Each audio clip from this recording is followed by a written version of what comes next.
63 நாயன்மார்களில் மிகவும் விசேஷமான பக்தர் ஒருவர் அப்பூதி அடிகள். அவர் திருநாவுக்கரசர் மீது மிகுந்த அன்பும் பக்தியும் கொண்டவர். மேலும் அவர் சிவபெருமான் பக்தர்களை சேவிப்பதை தனது வாழ்க்கையாக வைத்திருந்தார். வீடியோவை பார்ப்பதற்கு முன்பு சேனலை சப்ஸ்கிரைப் செய்துவிட்டு, உங்களுக்கு சிவபெருமானை பிடிக்கும் என்றால் வீடியோவை லைக் செய்துவிட்டு ஓம் நம சிவாய என்று கமெண்ட் செய்யுங்கள். பழைய காலத்தில் தமிழ்நாட்டில் திங்களூர் என்ற ஊரில் அப்பூதி அடிகள் வாழ்ந்தார். அவர் மிகுந்த சிவபக்தர்.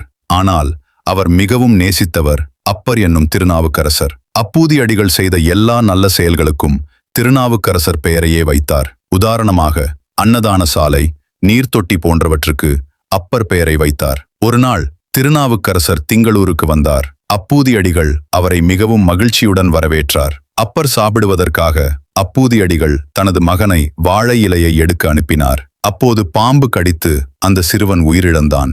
ஆனால் அப்பூதி அடிகள் விருந்தினரான அப்பரின் சேவையை நிறுத்தவில்லை. பின்னர் அப்பர் அந்த விஷயத்தை அறிந்தார்.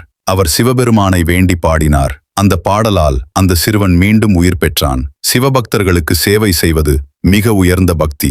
அப்படி சேவை செய்தால் எப்பேற்பட்ட இன்னல்களிலிருந்தும் சிவபெருமான் நம்மை காப்பார்.